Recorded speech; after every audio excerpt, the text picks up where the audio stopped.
Hello guys, welcome all. Assistant professor P S C എക്സാമിലേക്ക് വേണ്ടി നമ്മൾ ഒരുപാട് ടോപ്പിക്സ് കവർ ചെയ്തതായിട്ടുണ്ട്. അതിൽ ഒരു സബ്ജക്റ്റ് അല്ലെങ്കിൽ അതിലൊരു മൊഡ്യൂളായിട്ട് നമ്മൾ തിരിച്ചിരിക്കുന്ന കാര്യങ്ങളാണ് ഇവിടെ ലിസ്റ്റ് ഔട്ട് ചെയ്തിട്ടുള്ളത്. Corporate financial reporting and reporting. ഇതിൽ നമ്മൾ എന്തൊക്കെ കാര്യങ്ങൾ നമ്മൾ കവർ ചെയ്യുന്നുള്ളതാണ് ഇവിടെ ലിസ്റ്റ് ഔട്ട് ചെയ്തിരിക്കുന്നത്. Principles and accounting standards, claims, insurance claims and investment accounts, holding company, accounts of amalgamation, acquisition and reconstruction, then accounting for liquidation of companies, final accounts of electricity concerns, insolvency, voyage accounts, പിന്നെ കുറച്ച് theoretical aspect ആയിട്ടുള്ള types of accounting. ഇത്തരം കാര്യങ്ങളാണ് നമ്മൾ ഈ ഒരു സബ്ജക്റ്റിനകത്ത് cover ചെയ്യാൻ പോകുന്നത്. ഓക്കെ, സോ ഇന്നത്തെ ക്ലാസ്സിൽ നമ്മൾ പഠിക്കുന്നത് 3 പ്രോബ്ലം സൈഡാണ്. Insurance claims, voyage account and investment account. ഇത് മൂന്നും നമ്മളിവിടെ ഡിസ്കസ് ചെയ്യാൻ പോകുന്നത് എങ്ങനെ ഇതിൻ്റെ പ്രോബ്ലംസ് സോൾവ് ചെയ്യാം എന്നുള്ളതാണ്. അതിനുള്ള കുറച്ച് പോയിന്റ്സ്, കുറച്ച് ടെക്നിക്സ്, ഏതൊക്കെയാണ് പ്രധാനമായിട്ടും നമ്മൾ അറിഞ്ഞിരിക്കേണ്ട കാര്യങ്ങൾ. ഓക്കെ, നമ്മൾ ഇന്നത്തെ ക്ലാസ്സിൽ ഡിസ്കസ് ചെയ്യുന്ന കാര്യങ്ങൾ നമുക്ക് ജസ്റ്റ് നോട്ട് ഡൗൺ ചെയ്യുകയോ അത് കൂടുതൽ നമ്മൾ പഠിക്കാൻ ശ്രമിച്ചു കഴിഞ്ഞാൽ വളരെ എളുപ്പത്തിൽ പ്രോബ്ലംസ് നമുക്ക് സോൾവ് ചെയ്യാൻ സാധിക്കും. ഓക്കെ, സോ നമുക്ക് ഇന്നത്തെ ക്ലാസ്സിലേക്ക് നടക്കാം. First topic, insurance claim. Insurance claim means fire insurance claim ആണ് ഇവിടെ കൂടുതലും പറയുന്നത്. കൂടുതലെന്നല്ല, ഫയർ ഇൻഷുറൻസ് ക്ലെയിമിനെ പറ്റിയുള്ള എങ്ങനെ നമ്മളുടെ സബ്ജക്റ്റ് മാറ്റർ ഫയർ ഇൻഷുറൻസിന് അഗെയിൻസ്റ്റ് ആയിട്ട് നമ്മൾ ഇൻഷുർ ചെയ്യുന്നു. ഫയർ ആക്സിഡൻറ്റ് സംഭവിച്ചു നമ്മളുടെ അസറ്റ്സ് നഷ്ടപ്പെടാം.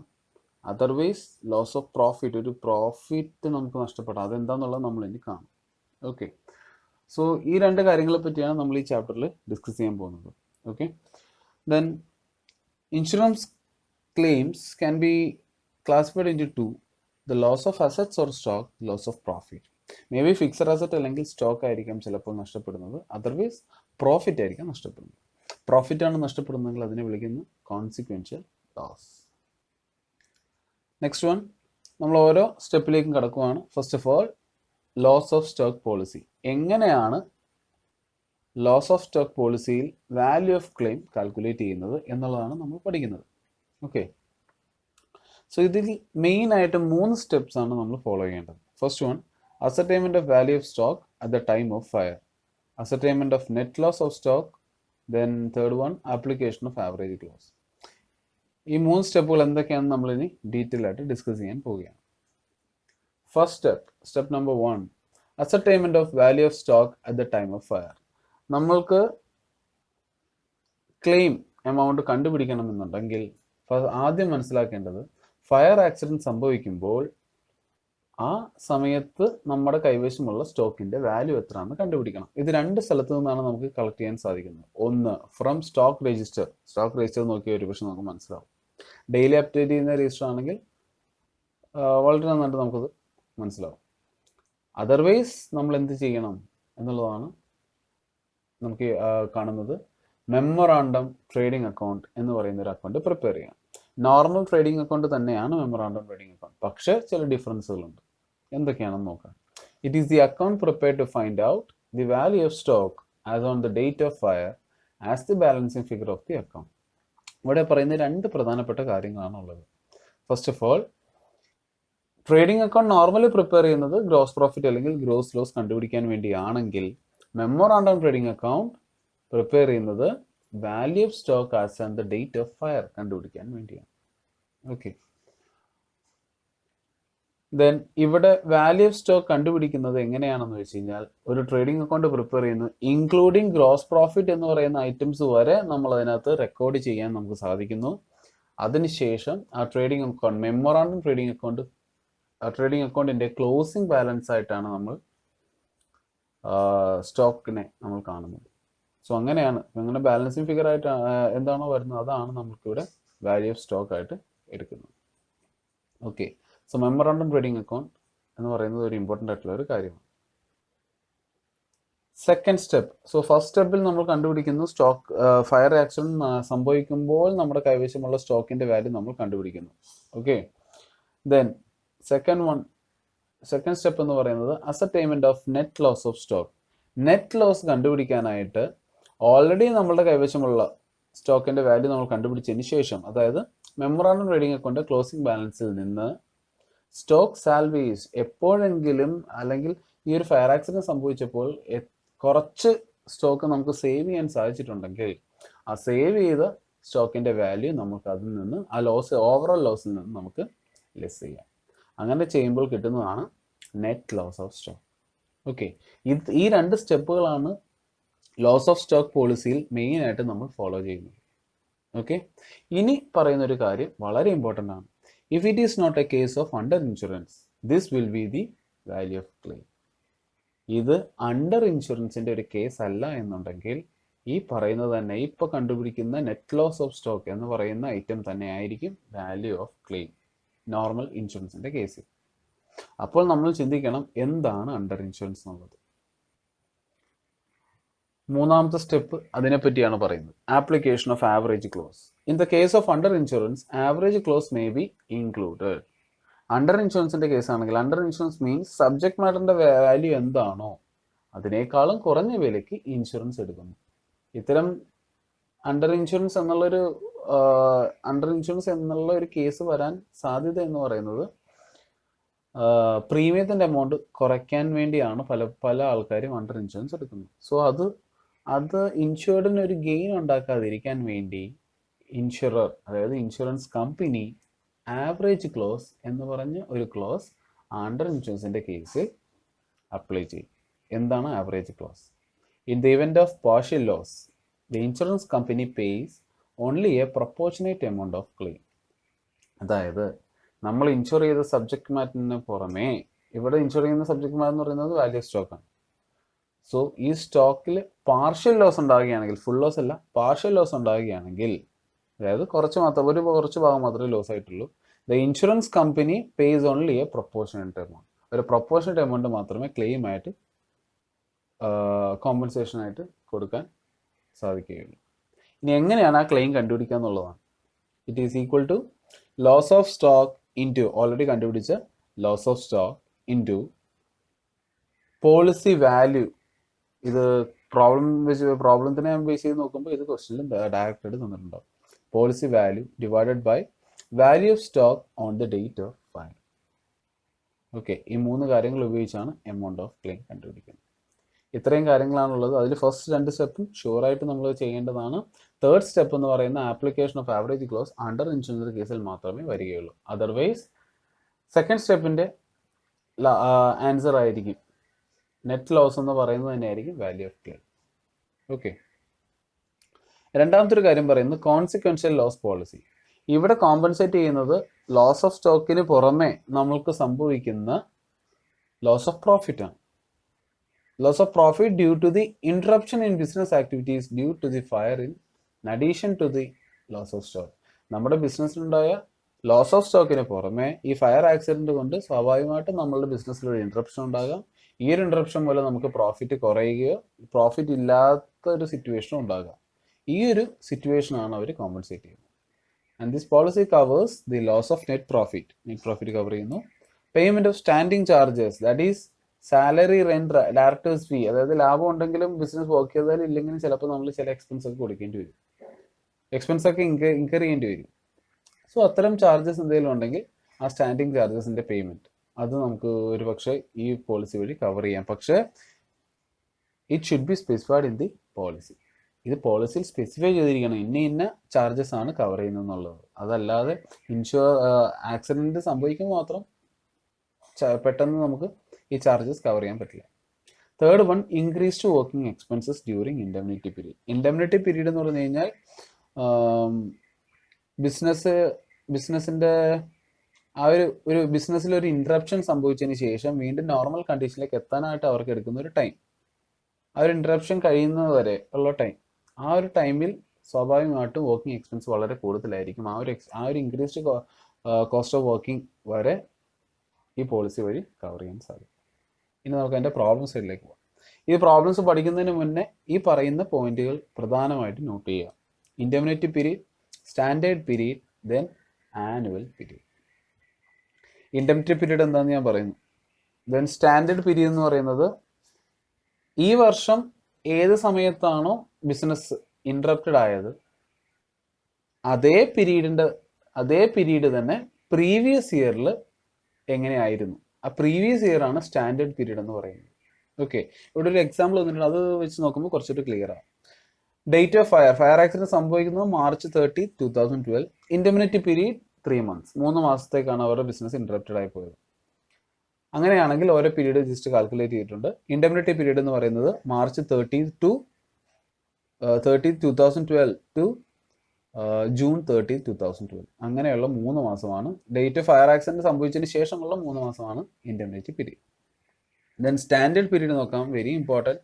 33, 2011 to 36, 2011. That means indemnity period 2012 3 മാസമാണ്. അതേ പീരീഡ് തന്നെ, ആ 3 months പീരീഡ് തന്നെ അതിൻ്റെ തൊട്ട് പ്രീവിയസ് ഇയറിൽ എങ്ങനെയായിരുന്നു, അതാണ് standard period. Then annual period 1/4/2011 to 33, 2012. അവിടെ ഒരു ഡെഫിനിഷൻ കൊടുത്തിട്ടുണ്ട്, ശ്രദ്ധിക്കുക. 12 months immediately preceding the date of fire ഒക്കെ.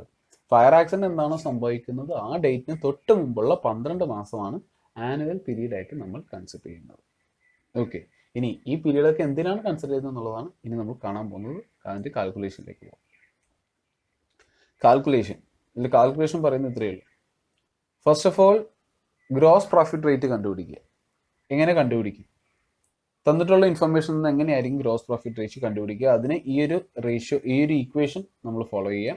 Net profit plus insured standing charge, ഇതെല്ലാം പ്രോബ്ലത്തിൽ തന്നിട്ടുണ്ടാവും സ്റ്റാൻഡിങ് ചാർജസ് എത്ര എന്നുള്ളതൊക്കെ. Insured standing charges divided by sales of financial year preceding the year of fire. So മനസ്സിലാക്കുക, fire accident ഉണ്ടാകുന്നതിന് തൊട്ട് മുമ്പുള്ള ഫിനാൻഷ്യൽ ഇയറിലെ സെയിൽസ്. ഓക്കെ, ആ ഫിനാൻഷ്യൽ ഇയറിലെ സെയിൽസ് എത്രയാണോ ആ സെയിൽസ് എമൗണ്ട് ആണ് ഇവിടെ എഴുതുന്നത്. ഓക്കെ, ഇത് ഉപയോഗിച്ച് നമ്മൾ ഗ്രോസ് പ്രോഫിറ്റ് റേഷ്യോ കണ്ടുപിടിക്കുക. Then the second step is calculate short sales. എന്താണ് ഷോർട്ട് സെയിൽസ് മീൻസ് നോക്കാം. Difference between standard sales and actual sales of indemnity period. അതായത് ഇൻഡെമിനിറ്റി പീരീഡിൽ സ്വാഭാവികമായിട്ടും സെയിൽസ് വാല്യൂ കുറവായിരിക്കും. അതേ സെയിൽസ് തന്നെ കഴിഞ്ഞ വരുള്ള സ്റ്റാൻഡേർഡ് പീരീഡിൽ എങ്ങനെയാണെന്നുള്ളത് നോക്കുക.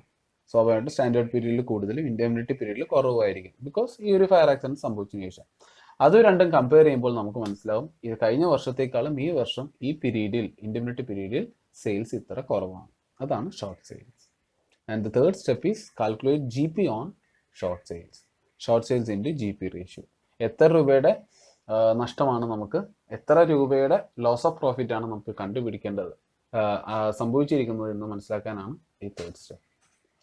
Fourth step calculation of admissible additional expenses. ചില എക്സ്പെൻസുകൾ നമ്മൾ നേരത്തെ പറഞ്ഞിരുന്നു ഈ പോളിസി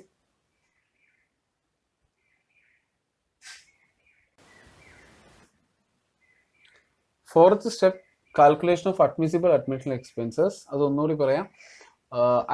അഡീഷണൽ എക്സ്പെൻസ് കൊണ്ട് ഉദ്ദേശിക്കുന്നത് നമ്മൾ നേരത്തെ പറഞ്ഞു ഈ ഒരു പോളിസി കോൺസിക്വൻഷ്യൽ പോളിസി കവർ ചെയ്യുന്ന ഒരു പ്രധാനപ്പെട്ട ഒരു എക്സ്പെൻസ് ഉണ്ട്, ഇൻക്രീസ്ഡ് കോസ്റ്റ് ഓഫ് വർക്കിംഗ്. അതായത് ഈ ഒരു ഇൻഡെമിനിറ്റി പീരീഡിൽ കുറച്ച് കൂടുതൽ എക്സ്പെൻസോട് കൂടി നമുക്ക് വർക്ക് ചെയ്യേണ്ടി വരും. അങ്ങനെയാണെങ്കിൽ അങ്ങനെ വരുന്ന അഡീഷണൽ എക്സ്പെൻസ് ഒരുപക്ഷെ ഈ പോളിസിയിലൂടെ കവർ ചെയ്യാൻ സാധിക്കും. ആ ഒരു എക്സ്പെൻസ് ആണ് അഡ്മിസിബിൾ അഡീഷണൽ എക്സ്പെൻസ്. അത് ഓൾറെഡി ക്വസ്റ്റ്യൻ തന്നിട്ടുണ്ടാവും. അങ്ങനെയാണെങ്കിൽ അതും കൂടി കാൽക്കുലേറ്റ് ചെയ്ത് വെക്കുക. And the fifth step, last step is gross profit is equal to എത്ര രൂപയുടെ നഷ്ടമാണ് ആക്ച്വലി നമുക്ക് സംഭവിച്ചത് എന്നുള്ളത് കണ്ടുപിടിക്കാനാണ് step 3 plus step 4. That means GP on short sales plus admissible additional expenses minus savings in insured standing charges. ഏതെങ്കിലും രീതിയിൽ standing ചാർജസിൽ ഒരു സേവിങ്സ് നിങ്ങൾ കണ്ടെത്തുകയാണെങ്കിൽ ദാറ്റ് മീൻസ് പേയ്മെൻറ്റ് അടയ്ക്കാതെ വരിക അങ്ങനെ എന്തെങ്കിലും സിറ്റുവേഷൻ ആണെങ്കിൽ ആ ഒരു എമൗണ്ട് ഇതിൽ നിന്ന് ലെസ് ചെയ്യുക. ഇത്രയും ചെയ്യുമ്പോഴാണ് നമുക്ക് ഗ്രോസ് പ്രോഫിറ്റ് കിട്ടുന്നത്. ഇത്രയുമാണ് ഇതിൻ്റെ നോർമൽ സ്റ്റെപ്പ്. ഇനി നേരത്തെ നമ്മൾ കണ്ടതുപോലെ തന്നെ in the case of average clause, that means in the case of under insurance ആണെങ്കിൽ അപ്ലൈ ആവറേജ് ക്ലോസ്. അങ്ങനെയാണെങ്കിൽ അതിൻ്റെ ഈക്വേഷൻ കൂടി നോക്കുക. Gross claim into policy value divided by GP on annual turnover. Gross claim means ഇപ്പോൾ നേരത്തെ കണ്ടുപിടിച്ചതാണ്. Policy value ക്വസ്റ്റ്യനിൽ direct ആയിട്ട് തന്നിട്ടുണ്ടാവും. Then gross profit on annual turnover, annual സെയിൽസിൻ്റെ GP കണ്ടുപിടിക്കുക. അങ്ങനെയാണ് നമുക്ക് നെറ്റ് ക്ലെയിം കണ്ടുപിടിക്കുന്നത്. ആവറേജ് ക്ലോസ് ഇല്ല, ദാറ്റ് മീൻസ് അണ്ടർ ഇൻഷുറൻസ് അല്ല, നോർമൽ സിറ്റുവേഷൻ ആണെങ്കിൽ 5th സ്റ്റെപ്പിൽ കണ്ടുപിടിക്കുന്ന ഗ്രോസ് പ്രോഫിറ്റ് തന്നെയായിരിക്കും ഇവിടുത്തെ ക്ലെയിം എന്ന് പറയുന്നത്. ഓക്കെ, ഇത്രയും കാര്യങ്ങളാണ് നമുക്ക് ഇൻഷുറൻസ് ക്ലെയിംസ് എന്ന ടോപ്പിക്കിൽ നമുക്ക് കവർ ചെയ്യാനുള്ളത്. Then let's go to the next topic, voyage accounting. എന്താണ് voyage accounting? Voyage account. It is prepared to get a complete record of the profits earned and the loss incurred on the particular voyage undertaken by the shipping company. ഒരു particular shipping company ഒരു particular വോയേജിന് വേണ്ടി prepare ചെയ്യുന്ന ഒരു അക്കൗണ്ടാണ് voyage account. എന്തിനാ കണ്ടുപിടിക്കുന്നത് പറഞ്ഞാൽ ആ particular ട്രിപ്പിൽ നിന്ന് ആ കമ്പനി എത്ര പ്രോഫിറ്റ് ഏൺ ചെയ്തു അല്ലെങ്കിൽ എത്ര ലോസ് ഇൻകർ ചെയ്തു എന്ന് കണ്ടുപിടിക്കും. And it records both inward and outward journey. Up and down journey ഇവിടെ റെക്കോർഡ് ചെയ്യുന്നുണ്ട്. For example, Mumbai to Kolkata, Kolkata Mumbai. Okay, ഈ അപ്പ് ആൻഡ് ഡൗൺ ജേർണീസ്, രണ്ട് ജേർണീസും ഇവിടെ റെക്കോർഡ് ചെയ്യപ്പെടും വോയേജ് അക്കൗണ്ട്. ഇതിൽ പ്രധാനമായിട്ട് നമ്മൾ നോട്ട് ചെയ്യേണ്ടത്, വളരെ ഷോർട്ടായിട്ട് നമുക്ക് പറയുകയാണ്, ഇൻകംസ്. ഏതൊക്കെ ഈ ഒരു ചാപ്റ്ററോട് ബന്ധപ്പെട്ട് ഈ ഒരു 3 ഇൻകംസ് മാത്രമേ നമുക്ക് പഠിക്കാനുള്ളൂ. And it is credit to the voyage account. First one, freight. That means cargos, ആ ഗുഡ്സിൻ്റെ ട്രാൻസ്പോർട്ടേഷന് വേണ്ടി നമ്മൾ ചാർജ് ചെയ്യുന്ന ഫീ ആണ് ഫ്രൈറ്റ് എന്ന് പറയുന്നത്. ദെൻ പാസേജ് മണി മീൻസ് ഗുഡ്സിന് പുറമെ നമ്മൾ പാസഞ്ചേഴ്സിനെ കൊണ്ടുപോവുകയാണെങ്കിൽ അവരിൽ നിന്ന് നമ്മളൊരു ഈ ഫീ ചാർജ് ചെയ്യുന്നുണ്ട്, അതാണ് passage money. Then primage, that means freight, additional freight, that means ഒരു സർചാർജ് ഓൺ ഫ്രൈറ്റ്. ചിലപ്പോൾ ചില കേസുകളിൽ ഗുഡ്സിൽ നിന്ന് നമ്മളൊരു ഫ്രൈറ്റ് ചാർജസ് ഈടാക്കുന്നുണ്ടെങ്കിലും അതിന് പുറമെ ഒരു സർചാർജും കൂടി നമ്മൾ ഈടാക്കുകയാണെങ്കിൽ അതാണ് പ്രൈമേജ് എന്ന് വിളിക്കുന്നത്. ടോട്ടലി വോയേജ് അക്കൗണ്ടുമായിട്ട് ബന്ധപ്പെട്ട് ഈ ഒരു 3 ഇൻകംസ് മാത്രമേ നമുക്ക് അവിടെ റെക്കോർഡ് ചെയ്യാനുള്ളൂ: freight, passage money, primage. Then let's go to the expense side. And expense എല്ലാം ഡെബിറ്റ് ചെയ്യുകയാണ് ചെയ്യുന്നത്, വോയേജ് അക്കൗണ്ടിൽ ഡെബിറ്റ് ചെയ്യാണ് ചെയ്യുന്നത്. നമുക്ക് നോക്കാം. ബ്രോക്കറേജ് ആൻഡ് കമ്മീഷൻ, ഏജൻസിന് കൊടുക്കുന്ന brokerage and commission. Address commission, that means it is payable to the brokers on procurements of freight from the different parties. പല പാർട്ടീസിൽ നിന്നും ഈ കാർഗോസ് പ്രൊക്യൂർ ചെയ്ത് കൊണ്ടുവരുന്നതിന് ബ്രോക്കേഴ്സിന് കൊടുക്കുന്ന കമ്മീഷനാണ് അഡ്രസ് കമ്മീഷൻ. ദെൻ ഈ 2 കാര്യങ്ങളും, brokerage and commission, address commission, ഇത് 2 കാര്യങ്ങളും കാൽക്കുലേറ്റ് ചെയ്യുന്നത് എങ്ങനെയാണെന്ന് ജസ്റ്റ് നോക്കുക. ഫ്രൈറ്റ് പ്ലസ് പ്രൈമേജ്, എത്രയാണോ അവർ അതിൽ നിന്ന് ഫീ ഈടാക്കുന്നത്, കാർഗോസിൽ നിന്ന് ഫീ ഈടാക്കുന്നത്, ഫ്രൈറ്റ് പ്ലസ് പ്രൈമേജ് ഉണ്ടെങ്കിൽ ഈ 2 എമൗണ്ടും കൂടി ആഡ് ചെയ്യുന്നു. അതിൻ്റെ ടോട്ടലിൻ്റെ ഒരു പ്രൊപ്പോർഷനാണ്, ഒരു പെർസെൻറ്റേജ് ആണ് ഇവർക്ക് കൊടുക്കുന്ന commission. The next one, stores. എത്ര രൂപയുടെ ഗുഡ്സ് അവിടെ കൺസ്യൂം ചെയ്തു, സ്റ്റോഴ്സ്, എത്ര രൂപയുടെ സ്റ്റോക്ക് അവർ കൺസ്യൂം ചെയ്തു എന്നുള്ളതാണ് അവിടെ പറയുന്നത്. അത് കണ്ടുപിടിക്കേണ്ടത് എങ്ങനെയാണ്? Opening stock plus purchase minus closing stock. ആ ട്രിപ്പ് പർട്ടിക്കുലർ വോയേജ് സ്റ്റാർട്ട് ചെയ്യുന്നതിന് മുമ്പുള്ള സ്റ്റോക്ക് പ്ലസ് ആ പർട്ടിക്കുലർ വോയേജിന് വേണ്ടി നിങ്ങൾ പർച്ചേസ് ചെയ്ത സ്റ്റോക്ക് മൈനസ് വോയേജിന് ശേഷം നമ്മളുടെ കയ്യിൽ ബാലൻസ് ഉള്ള ക്ലോസിംഗ് സ്റ്റോക്ക്. ഇത്രയും ഈ ഒരു ഇക്വേഷൻ ചെയ്ത് കഴിഞ്ഞാൽ എത്ര രൂപയുടെ സ്റ്റോക്ക് നമ്മൾ ഈ പർട്ടിക്കുലർ വോയേജിന് വേണ്ടി കൺസ്യൂം ചെയ്തു എന്ന് നമുക്ക് മനസ്സിലാക്കാം. അത് നെക്സ്റ്റ് വൺ, ബങ്കർ കോസ്റ്റ്. ഈ പർട്ടിക്കുലർ വോയേജ് സാധ്യമാണെന്നുണ്ടെങ്കിൽ മറ്റ് കുറച്ച് എക്സ്പെൻസുകളുണ്ട്, cost of water, coal, diesel, fuel etcetera. അതാണ് ബങ്കർ കോസ്റ്റ് എന്ന് പറഞ്ഞ് വിളിക്കുന്നത്. Next one, port charges.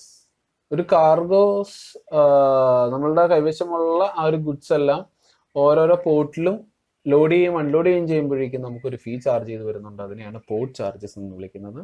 Then stevedoring charges, that means loading and unloading charges, അതിനെയാണ് സ്റ്റുവാൻഡറിങ് ചാർജസ് എന്ന് വിളിക്കുന്നത്. ഇതെല്ലാം നമ്മൾ കാണുന്ന കുറച്ച് എക്സ്പെൻസ് ഐറ്റംസ് ആണ്. അത് വോയേജ് അക്കൗണ്ടിൽ കാണാൻ സാധ്യതയുള്ള എക്സ്പെൻസ് ഐറ്റംസ് ആണ് ഇതെല്ലാം. ഇനി പറയുന്ന 2 കാര്യങ്ങളാണ് ശ്രദ്ധിക്കേണ്ടത്: ഇൻഷുറൻസ് ആൻഡ് ഡിപ്രിസിയേഷൻ. ഇതുവരെ പറഞ്ഞ കാര്യങ്ങൾ പോലെയല്ല, ഇത് എക്സ്പെൻസ് പോലെയല്ല, ഇതിന് ചെറിയൊരു വ്യത്യാസമുണ്ട്. നമുക്ക് നോക്കാം. The insurance charges on proportionate basis and might be debited from the voyage account. Okay, insurance charge ചെയ്യുന്നത് പ്രൊപ്പോർഷണൽ ബേസിസ് ആണ്. അത് എങ്ങനെയാണെന്നുള്ളത് പറയാം. കാരണം ഓവറോൾ ഒരു ഷിപ്പിന്റെ ഓവറോൾ ഇൻഷുറൻസ് ആയിരിക്കും നമുക്ക് തരിക.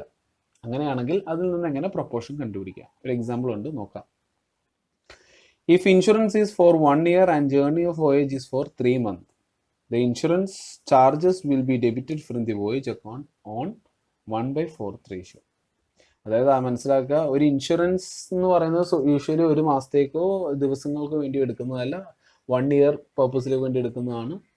സോ പക്ഷേ നമ്മളുടെ ഒരു പെർട്ടിക്കുലർ വോയേജ് പ്രിപ്പയർ ചെയ്യുന്നത് വെറും 3 മാസത്തേക്ക് മാത്രമാണെങ്കിൽ ആ ടോട്ടൽ ഇൻഷുറൻസ് എന്ന് പറയുന്നത് ആ പെർട്ടിക്കുലർ വോയേജിൻ്റെ എക്സ്പെൻസ് ആയിട്ട് കൺസിഡർ ചെയ്യാൻ പറ്റില്ല. മറിച്ച് അതിൻ്റെ 1/4 മാത്രമേ ഇൻഷുറൻസിൻ്റെ വാല്യൂ മാത്രമേ എടുത്താൽ മതിയാകും. അതാണ് ഇൻഷുറൻസിന് പറയുന്നത്. ഇതേപോലെ തന്നെ ഡിപ്രിസിയേഷൻ, അതും എന്താണെന്ന് നമുക്കറിയാം. ഷിപ്പിൻ്റെ ഡിപ്രിസിയേഷൻ നമ്മൾ ചാർജ് ചെയ്യുന്നത് യൂഷ്വലി പെർ ആനം ആയിരിക്കും ചാർജ് ചെയ്യുന്നത്. പക്ഷേ പെർട്ടിക്കുലർ വോയേജ് 3 മന്ത്സിലേക്ക് വേണ്ടി മാത്രമുള്ളതാണെങ്കിൽ ആ ഷിപ്പിൽ നിന്ന് നമ്മൾ ആ ഒരു ഡിപ്രിസിയേഷൻ്റെ എമൗണ്ടിൻ്റെ പ്രൊപ്പോർഷൻ മാത്രമായിരിക്കും നമ്മളിവിടെ എടുക്കുക. ഓക്കെ, ഇത് രണ്ടുമാണ് ഇൻഷുറൻസും ഡിപ്രിസിയേഷനുമായിട്ട് ബന്ധപ്പെട്ട് നമ്മൾ മനസ്സിലാക്കേണ്ട പോയിന്റ്സ്. ഇനിയാണ് ഇതിൻ്റെ മറ്റൊരു കാൽക്കുലേഷനിലേക്ക് പോകുന്നത്, voyage in progress. That means at the end of the accounting year where voyage is not completed and is still in progress. ഇത് ഭയങ്കര ഇമ്പോർട്ടൻ്റ് ആയിട്ടുള്ളൊരു കാര്യമാണ്. ചില ഒരു സിറ്റുവേഷൻ സംഭവിക്കാം, അക്കൗണ്ടിങ് ഇയറിൻ്റെ ലാസ്റ്റ് ആയപ്പോഴേക്കും വോയേജ് കംപ്ലീറ്റ് ആയിട്ടില്ല, it is still in progress, ഇതിപ്പോഴും ഓടിക്കൊണ്ടിരിക്കുകയാണ്, ആ ഒരു പെർട്ടിക്കുലർ വോയേജ് നടന്നുകൊണ്ടിരിക്കുകയാണ്. അങ്ങനെയാണെങ്കിൽ നമുക്കാണെങ്കിൽ അക്കൗണ്ടിങ്ങിൻ്റെ എൻഡ് ആയതുകൊണ്ട് നമുക്ക് അക്കൗണ്ട്സ് ക്ലോസ് ചെയ്യും വേണം. അങ്ങനെയാണെങ്കിൽ നമ്മൾ എന്ത് അഡ്ജസ്റ്റ്മെൻറ്റ്സ് അക്കൗണ്ട്സിൽ വരുത്താൻ പറ്റും എന്നുള്ളതാണ് ചോദ്യം. സോ അങ്ങനെയാണെങ്കിൽ വോയേജ് ഇൻ പ്രോഗ്രസിൻ്റെ കേസ് ആണെങ്കിൽ നമ്മൾ പുതിയ 2 അക്കൗണ്ടുകൾ കൂടി, 2 കാര്യങ്ങൾ കൂടി ഈ വോയേജ് എന്ന് പറഞ്ഞ അക്കൗണ്ടിലേക്ക് നമ്മൾ റെക്കോർഡ് ചെയ്യാൻ പോവുകയാണ്. First one, provision for voyage in progress എന്ന് പറഞ്ഞൊരു അക്കൗണ്ട് ക്രിയേറ്റ് ചെയ്യും. ഇതെന്താണ്, ഇതിനകത്ത് എന്താണ് വരുന്നത് ജസ്റ്റ് നോക്കാം.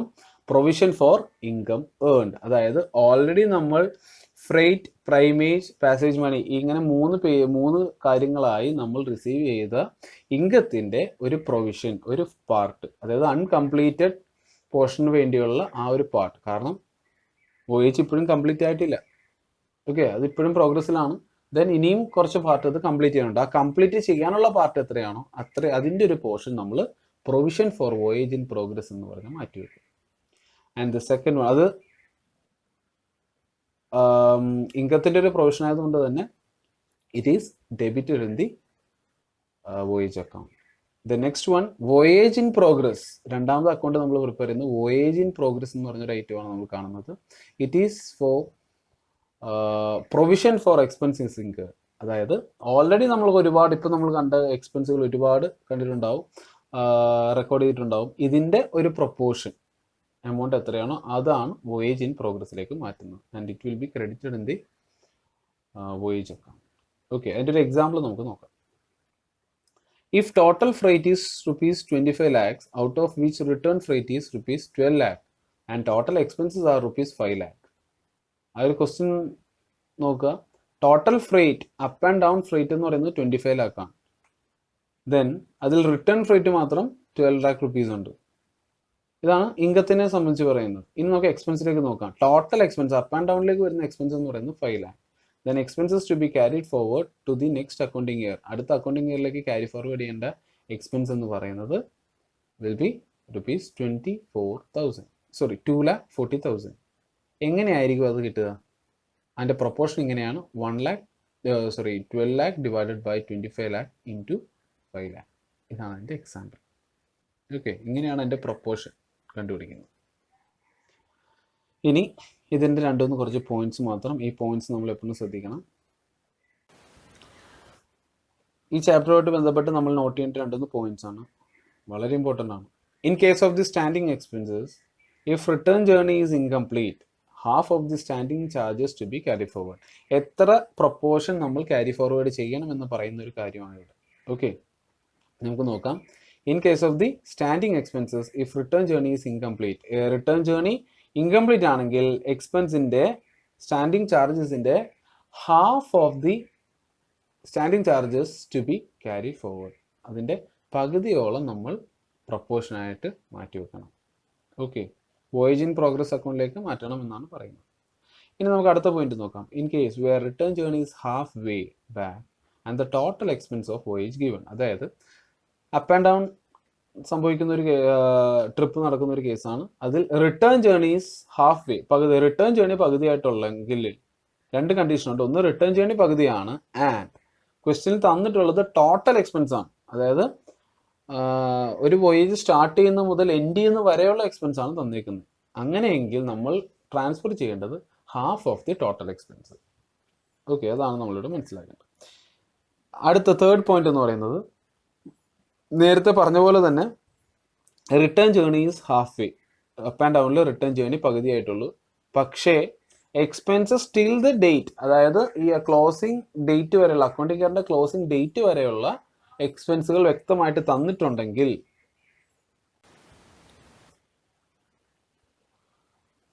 ഇവിടെ പറയുന്ന ഒരു കാര്യം നേരത്തെ പറഞ്ഞ പോലെ തന്നെ അപ്പ് ആൻഡ് ഡൗൺ സംഭവിക്കുന്നു, അതിൽ റിട്ടേൺ ജേർണി പകുതിയായിട്ടുള്ളൂ. പക്ഷേ ക്ലോസിംഗ് ഡേറ്റ് വരെയുള്ള എക്സ്പെൻസ് ആണ് തന്നിട്ടുള്ളതെങ്കിൽ, അതായത് അക്കൗണ്ടിംഗ് ഇയറിന്റെ ക്ലോസിംഗ് ഡേറ്റ് വരെയുള്ള എക്സ്പെൻസ് വ്യക്തമായിട്ട് തന്നിട്ടുണ്ടെങ്കിൽ 1/3 ആണ്, 1/3 പോർഷൻ ആണ് നമ്മൾ ക്യാരി ഫോർവേഡ് ചെയ്യേണ്ട എക്സ്പെൻസ്. ഓക്കെ, ഇനി വൺ റൗണ്ട് ട്രിപ്പിനെ പറ്റി നമുക്ക് പറയാം. When one round of the trip is completed and on his half way back for single way, അതായത് for example Kolkata to Mumbai, Mumbai to Kolkata ഒരു 1 റൗണ്ട് ട്രിപ്പ് കഴിഞ്ഞു. ഓക്കെ, ദെൻ വീണ്ടും കൊൽക്കത്ത ടു മുംബൈ വരെ പോകുകയാണെങ്കിൽ മാത്രമേ ആ പർട്ടിക്കുലർ വോയേജ് തീരൂ എന്ന് പറയുകയാണെങ്കിൽ, അതിൽ 1 റൗണ്ട് ട്രിപ്പ് കഴിഞ്ഞതിന് ശേഷം വീണ്ടും കൊൽക്കത്ത ടു മുംബൈയിലേക്ക് പോവുകയാണെങ്കിൽ ആ ട്രിപ്പ് പോകുന്നു, ആൻഡ് പകുതിക്ക് വെച്ച് അക്കൗണ്ടിങ് ഇയർ ആവുകയും അക്കൗണ്ട്സ് ക്ലോസ് ചെയ്യേണ്ട സിറ്റുവേഷൻ ആണെങ്കിൽ എന്നുള്ളതാണ് ഇന്ന അടുത്ത case. And if the total expense is given, total expense ആണ് തന്നിട്ടുള്ളതെങ്കിൽ കൂടി നമ്മൾ എത്ര മാറ്റണം? 1/3 പോർഷൻ ആണ് ക്യാരി ഫോർവേഡ് ചെയ്യേണ്ടത്. ഈ സെയിം സിറ്റുവേഷൻ തന്നെ റൗണ്ട് ട്രിപ്പ് കംപ്ലീറ്റ് ആയി and on his half way back for single way, same situation തന്നെയാണെങ്കിൽ, പക്ഷേ ക്ലോസിംഗ് ഡേറ്റ് വരെയുള്ള എക്സ്പെൻസ് വ്യക്തമായിട്ട് തന്നിട്ടുണ്ടെങ്കിൽ 1/5 എക്സ്പെൻസ് ആണ് ക്യാരി ഫോർവേഡ് ചെയ്യുന്നത്. ഓക്കെ, സോ അങ്ങനെയാണ് ഇതിൻ്റെ ഒരു പോയിന്റ്സ് നമ്മൾ നോട്ട് ചെയ്യേണ്ടത്. ഇത്രയും കാര്യങ്ങളാണ് വോയേജ് അക്കൗണ്ടിൽ പറയാനുള്ളത്. ഇത് ജസ്റ്റ് വോയേജ് അക്കൗണ്ടിൻ്റെ ഒരു ഫോർമാറ്റാണ്. നമ്മളിപ്പോൾ പറഞ്ഞ സെയിം ഐറ്റംസ് എക്സ്പെൻസും ഇൻകംസ് എല്ലാം ചെയ്തിട്ടുണ്ട്. അതേപോലെ തന്നെ ഇൻകത്തിൻ്റെ പ്രൊവിഷനായിട്ട് നമ്മൾ provision for voyage in progress എന്ന് പറഞ്ഞൊരു ഐറ്റം ഡെബിറ്റ് ചെയ്യുന്നു. ദെൻ എക്സ്പെൻസിൻ്റെ എല്ലാം ഒരു പ്രൊപ്പോർഷൻ എമൗണ്ട് എടുത്ത് അത് വോയേജ് ഇൻ പ്രോഗ്രസ് എന്ന് പറഞ്ഞ് ക്രെഡിറ്റ് ചെയ്തു. ഓക്കെ, ദെൻ ഈ അക്കൗണ്ട് ബാലൻസ് ചെയ്യുമ്പോൾ നമുക്ക് നെറ്റ് പ്രോഫിറ്റ് അല്ലെങ്കിൽ നെറ്റ് ലോസ് കിട്ടും. ഇതാണ് voyage account. Okay, then the next topic investment account. എന്താണ് ഇൻവെസ്റ്റ്മെന്റ് അക്കൗണ്ട് എന്നുള്ളതാണ് അടുത്തൊരു ചോദ്യം. നമുക്ക് നോക്കാം. ഇൻവെസ്റ്റ്മെന്റ് അക്കൗണ്ട് ഉദ്ദേശിക്കുന്ന ഇത്രയേ ഉള്ളൂ. Definition: it's account prepared to know the profit or loss on sale of purchase of investment. നമ്മുടെ കൈവശമുള്ള investment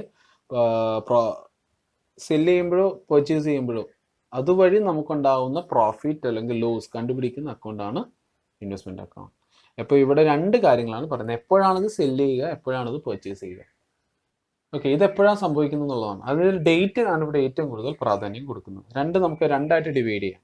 on the date of payment of interest, before the date of payment of interest. ഒന്ന്, first of all മനസ്സിലാക്കുക, investment നമ്മൾ വാങ്ങുന്നത് അല്ലെങ്കിൽ വിൽക്കുന്നത്, ഇൻവെസ്റ്റ്മെന്റിന്റെ purpose എന്ന് പറയുന്നത് തന്നെ ഒരു റിട്ടേൺ കിട്ടാൻ വേണ്ടിയിട്ടുള്ളതാണ്. Return may be interest or dividend, ഏത് ഐറ്റം ആയാലും, ഇൻട്രസ്റ്റ് ആയാലും ഡിവിഡൻഡ് ആയാലും ഇയർലി 2 തവണ ആയിട്ടാണ് നമുക്ക് ഇൻട്രസ്റ്റ് കിട്ടുന്നത്. That means half yearly base ആയിട്ടാണ് നമുക്ക് ഇൻട്രസ്റ്റ് കിട്ടുന്നത്. ഇൻട്രസ്റ്റ് കേസ് എടുക്കാം. ഓക്കെ, സിമിലർ തന്നെ ഡിവിഡൻഡ് കേസും ഇൻട്രസ്റ്റ് ആയിട്ട് നമുക്ക് കൺസിഡർ ചെയ്യാം. സോ ഹാഫ് ഇയർലി ബേസ്ഡ് ആയിട്ടാണ് ഇൻട്രസ്റ്റ് കിട്ടുന്നതെങ്കിൽ, ഒരു വർഷം 2 ഡേറ്റിലാണ് ഇൻട്രസ്റ്റ് കിട്ടുന്നതെങ്കിൽ, സോ അങ്ങനത്തെ ഒരു സിറ്റുവേഷനിൽ നമുക്ക് എങ്ങനെയാണെന്നുള്ളത് നമുക്ക് നോക്കാം. ഒന്നാമത്തെ കേസ് എന്ന് പറയുന്നത് on the date of payment of interest. ഒന്ന് ഇൻട്രസ്റ്റ് നമുക്ക് കിട്ടുന്ന ഡേറ്റ് എന്നാണ്, അന്ന് തന്നെയാണ് പർച്ചേസും സെയിലും നടക്കുന്നതെങ്കിൽ, അതാണ് first situation.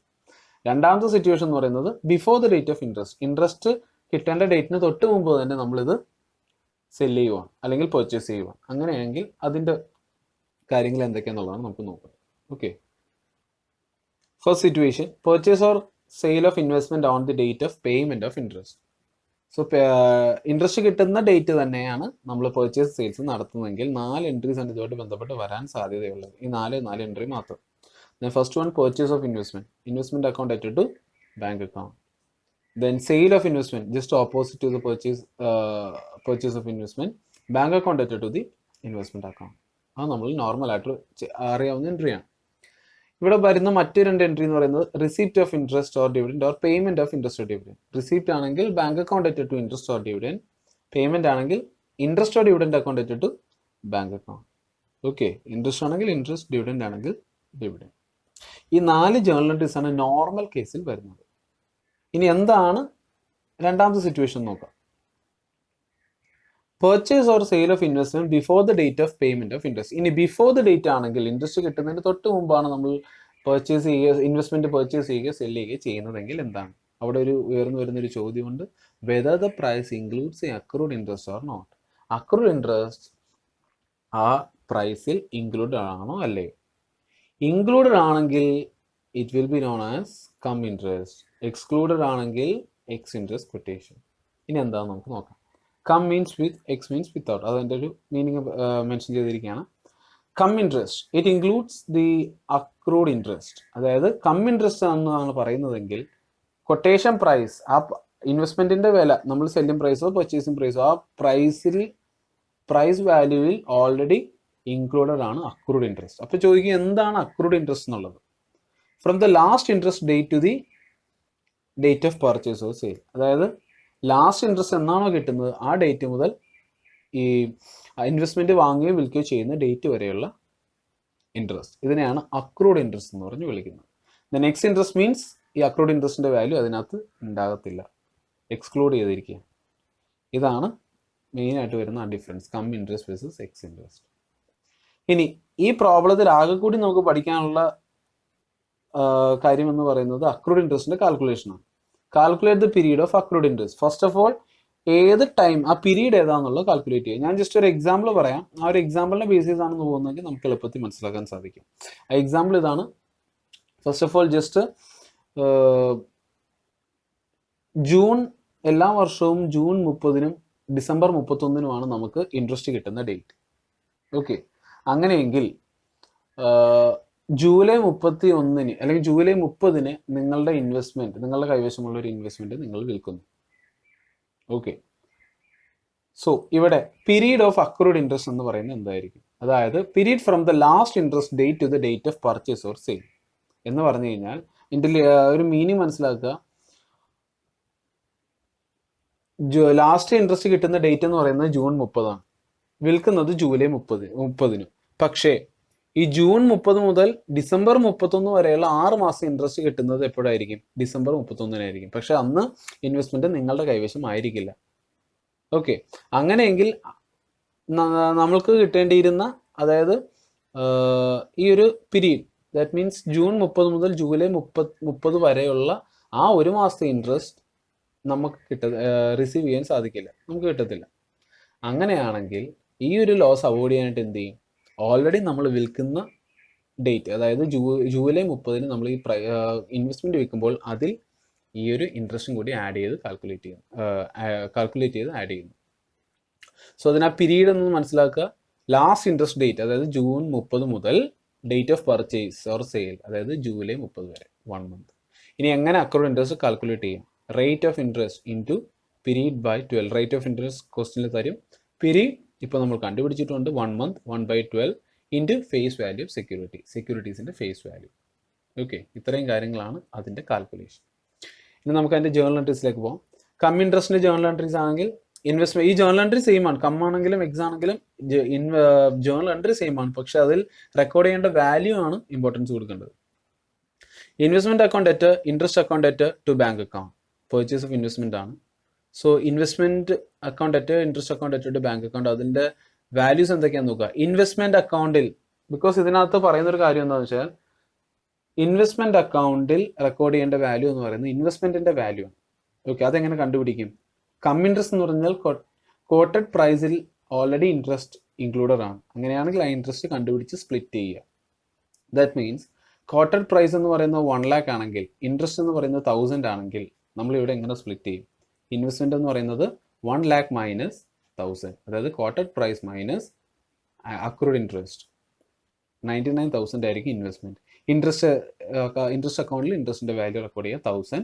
To bank total overall quoted price 1 lakh rupees നമ്മൾ പേ ചെയ്യേണ്ടി വരും. ഇതാണ് അതിൻ്റെ മീനിങ്. സെയിം കാര്യം തന്നെയാണ് സെയിൽസിലും വരുന്നത്. ഓക്കെ, ഇതാണ് കം ഇൻട്രസ്റ്റിന്റെ ജേർണൽ എൻട്രീസ്, മെയിൻ ആയിട്ട് വരുന്ന ജേർണൽ എൻട്രീസ്. ദെൻ എക്സ് ഇൻട്രസ്റ്റിന്റെ കേസ് നോക്കാം. ജേർണൽ എൻട്രീസ് എല്ലാം സെയിം തന്നെ, പർച്ചേസിലും സെയിൽസിലും ജേർണൽ എൻട്രീസ് എല്ലാം സെയിം തന്നെ, പക്ഷേ എൻട്രി ചെയ്യുന്ന വാല്യൂവിലാണ് വ്യത്യാസം. സെയിം കേസ് തന്നെ ഒന്ന് ആലോചിച്ച് നോക്കുക. ഇൻവെസ്റ്റ്മെന്റ് അക്കൗണ്ടിന്റെ ക്വാർട്ടർ പ്രൈസ് എന്ന് പറയുന്നത് 1 lakh ആണ്, പക്ഷേ അത് എക്സ് ഇൻട്രസ്റ്റ് ആണ്. 1000 rupees ഇൻട്രസ്റ്റ് നമ്മൾ കണ്ടുപിടിച്ചിട്ടുണ്ടെന്ന് വിചാരിക്കുക. ബട്ട് ഈ 1000 rupees 1 lakhനകത്ത് ഇല്ല, ബിക്കോസ് അത് എക്സ്ക്ലൂഡ് ആണ്, എക്സ് ഇൻട്രസ്റ്റ് ആണ്. അങ്ങനെയാണ് നമ്മൾ എന്ത് ചെയ്യും? ഇൻവെസ്റ്റ്മെന്റ് അക്കൗണ്ടിൽ റെക്കോർഡ് ചെയ്യേണ്ട വാല്യൂ എന്ന് പറയുന്നത് ക്വാർട്ടർ പ്രൈസ് ആണ്, 1 lakh തന്നെയാണ് റെക്കോർഡ് ചെയ്യേണ്ടത്. ഇൻട്രസ്റ്റ് അക്കൗണ്ടിൽ റെക്കോർഡ് ചെയ്യേണ്ടത് 1000. അങ്ങനെയാണെങ്കിൽ ഓവറോൾ പേയ്മെന്റ് എത്ര കൊടുക്കണം? 1 lakh പ്ലസ് 1000, 1 lakh 1000 എന്നായിരിക്കും ഇവിടുത്തെ വാല്യൂ. ഇത് തന്നെയാണ് സെയിൽസിലും വരുന്നത്. ഇതാണ് ആ ഒരു വ്യത്യാസം. ഓക്കെ, ഈ ഒരു ഡിഫറൻസ് ആണ് നമ്മളെപ്പോഴും മനസ്സിലാക്കേണ്ടത്. ഇത് മനസ്സിലാക്കിയാൽ പ്രോബ്ലം സിമ്പിൾ ആയിട്ട് ചെയ്യാൻ സാധിക്കും. നെക്സ്റ്റ് വൺ, ഈ എക്സ് ഇൻട്രസ്റ്റിന്റെ കേസിൽ അതും എക്സ് ഇൻട്രസ്റ്റ് മാത്രമല്ല, സെയിൽ ഓഫ് ഇൻവെസ്റ്റ്മെന്റ്, അതായത് ഇൻവെസ്റ്റ്മെന്റ് സെല്ല് ചെയ്യുന്ന കേസിൽ ഒരു പ്രത്യേക ഒരു കാര്യം കൂടി നമ്മൾ ചെയ്യണം.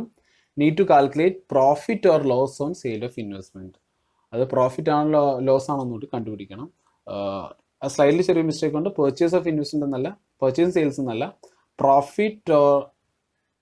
Profit on sale then loss on sales എന്നുള്ളതാണ് ഹെഡിങ്. പ്രോഫിറ്റ് ആണ് ഇന്ന് നമ്മുടെ കൈവശമുള്ള ഇൻവെസ്റ്റ്മെന്റ് സെല് ചെയ്യുമ്പോൾ നമുക്ക് പ്രോഫിറ്റ് ആണ് കിട്ടുന്നതെങ്കിൽ ഫസ്റ്റ് എൻട്രി കാണിക്കുക, investment account to P and L account. Then loss ആണ് വരുന്നതെങ്കിൽ P and L account to investment account.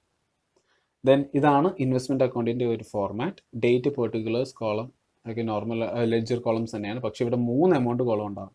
First amount column nominal value, that means നമ്മൾ ട്രേഡ് ചെയ്യാൻ പോകുന്ന ഇൻവെസ്റ്റ്മെന്റിന്റെ റിയൽ വാല്യൂ, അത് മീൻസ് ഫേസ് വാല്യൂ എത്ര എന്നുള്ളത്, എത്ര രൂപ വാല്യൂ ഉള്ള ഇൻവെസ്റ്റ്മെന്റ് ആണ് നമ്മളിപ്പോൾ വാങ്ങാൻ പോകുന്നത് അല്ലെങ്കിൽ വിൽക്കാൻ പോകുന്നത്, അതാണ് നോമിനൽ വാല്യൂ. പിന്നെ ഇൻട്രസ്റ്റ് കോളത്തിൽ ഇൻട്രസ്റ്റിന്റെ എമൗണ്ട് എത്രയാണെന്നുള്ളത് മാത്രം എഴുതുക. കോസ്റ്റിന്റെ കോളത്തിൽ എത്രയാണോ ഇപ്പോൾ നമ്മൾ കണ്ടുപിടിക്കുന്ന ഈ 1 ലക്ഷം രൂപയുടെ ഇൻവെസ്റ്റ്മെന്റ് ചിലപ്പോൾ നമ്മൾ ട്രേഡ് ചെയ്യാൻ പോകുന്നത് 99,000 rupees ആയിരിക്കും അതിന്റെ കോസ്റ്റ്. അങ്ങനെ അത്തരം കാര്യങ്ങളൊക്കെയാണ് അക്കൗണ്ടിലേക്ക് നമ്മൾ എൻ്റർ ചെയ്യുന്നത്. ഓക്കെ, സോ ഇത്രയും കാര്യങ്ങളാണ് നമുക്കിന്ന് ജസ്റ്റ് കവർ ചെയ്യാനുള്ളത്. അതിൽ ഇപ്പോൾ നമ്മൾ 3 പ്രധാനപ്പെട്ട ടോപ്പിക്ക് നമ്മൾ കവർ ചെയ്തു. Insurance claim, OH account, then investment account. ഇനി കൂടുതൽ ഇത് കുറച്ചുകൂടി നല്ല രീതിയിൽ പ്രാക്ടിക്കലി നമുക്ക് പഠിക്കാം. അതിനുവേണ്ടി നമ്മൾ ഒരുപാട് ക്വസ്റ്റ്യൻസ്, നമ്മൾ ഇതുമായിട്ട് ബന്ധപ്പെട്ട് ഒരുപാട് ക്വസ്റ്റ്യൻസ് നമ്മൾ ഗ്രൂപ്പിൽ പോസ്റ്റ് ചെയ്യുന്നതായിരിക്കും. അത് നിങ്ങളുടെ കൺവീനിയൻസ് അനുസരിച്ച് നമ്മളൊരു ടൈം പറയും, ആ ടൈമിനുള്ളിൽ തന്നെ നിങ്ങളത് കംപ്ലീറ്റ് ചെയ്ത് തിരിച്ച് ഗ്രൂപ്പിൽ ആൻസേഴ്സ് പോസ്റ്റ് ചെയ്യുക. ഓക്കെ, ടൈം ലിമിറ്റ് കഴിയുമ്പോഴേക്കും നമ്മൾ തന്നെ അതിൻ്റെ റൈറ്റ് ആൻസേഴ്സ് നമ്മൾ ഇതിനകത്ത് ഗ്രൂപ്പിൽ ഷെയർ ചെയ്യും. ദെൻ നിങ്ങൾക്ക് അതുമായിട്ട് കമ്പയർ ചെയ്യാം, ദെൻ ഡിസ്കഷൻ നടത്താം. എന്ത് ഡൗട്ട് ഉണ്ടെങ്കിലും നമുക്ക് നമ്മളോട് ചോദിക്കാവുന്നതാണ്. ഓക്കെ, സോ നമുക്ക് ഇന്നത്തെ ക്ലാസ് വൈൻഡ് അപ്പ് ചെയ്യാം. Thank you so much.